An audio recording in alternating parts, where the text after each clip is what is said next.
Bonjour à tous, j'espère que vous allez bien et que la vidéo précédente vous a plu. Du coup aujourd'hui on se retrouve pour une petite histoire, c'est pas une creepypasta, c'est pas vraiment une sad pasta, c'est plus une simple histoire. La prochaine vidéo, après celle-ci donc, sera l'interview dont je vous ai parlé. Voilà, j'espère que ça vous plaira, bonne écoute. Si un jour tu partais... Je dois vous avouer que j'ai pas l'habitude de me confier. J'ai pris rendez-vous car un ami cher à mon cœur me l'a conseillé. Je me sens seule. Tout le temps. Docteur, je ne comprends pas les gens. Je ressens cette profonde mélancolie jusqu'au fond de mes entrailles, mais sans réelle raison. J'ai beau chercher, je ne comprends pas ce qui me rend triste. Je n'aime même pas être ici d'ailleurs.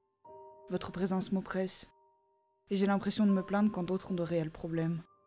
En fait, j'ai tout le temps cette impression. Je me sens faible et facilement attaquable. Je sais que physiquement je suis forte, tout en connaissant mes limites bien sûr. Mais je me sens agressée lorsque je commence à parler. Docteur, la vie n'est pas faite pour moi. Je ne la comprends pas. Je me lève, je pars travailler, je reviens. Je prends ma douche et pars me coucher. Je ramasse le courrier et laisse les vieux journaux s'entasser sur la table du salon. Je ne fais même plus attention à balayer ma propre maison.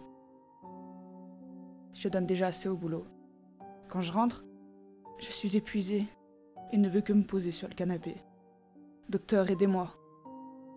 Je souris chaque jour que Dieu fait, mais c'est comme si mon âme ne le pensait pas. Comme si c'était devenu automatique. Je rigole avec mes collègues, leur fais des blagues que j'ai déjà faites auparavant. Je fais mes courses comme une femme normale, un peu de pâtes, un peu de conserve, et je rentre chez moi normalement.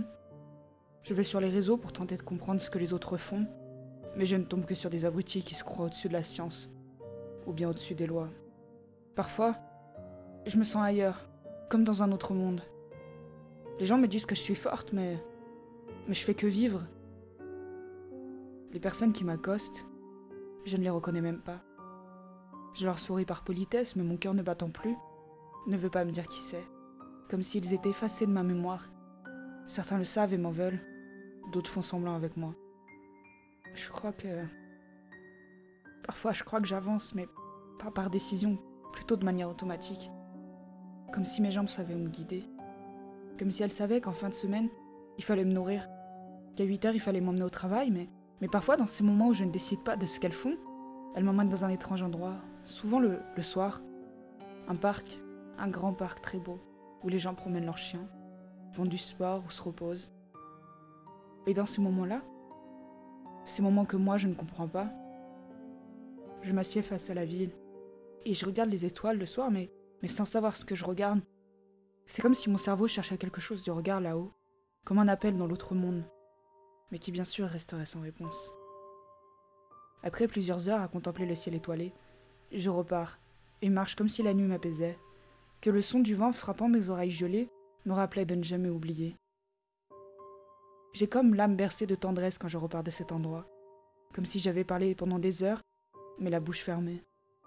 J'ai beau mettre les mains dans les poches et attendre qu'elles se réchauffent sur le chemin du retour, elles restent froides, comme si elles attendaient un souffle chaud parcourir leur épiderme. C'est un espèce de yo-yo incessant entre mélancolie et tendresse, entre folie et tristesse.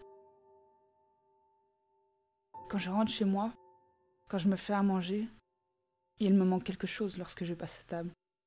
Des bruits, des petits bruits désagréables.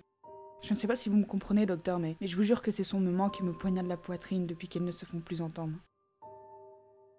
Lorsque je me mets dans mon lit, que dans mes nombreuses couvertures je me blottis, des larmes coulent, sans s'arrêter. Mon corps tremble et a si froid. Car avant, je n'avais pas besoin de mettre le chauffage pour ne plus trembler. Car avant, même si je dormais peu, car trop de bruit recouvrait la chambre, je m'endormais heureuse et apaisée. Docteur, comment fait-on pour vivre comme ça? Comment fait-on pour l'accepter? Moi, je n'ai pas appris à vivre ainsi. Je ne suis plus qu'un robot qui agit. Docteur, la mort m'a prise en même temps que lui.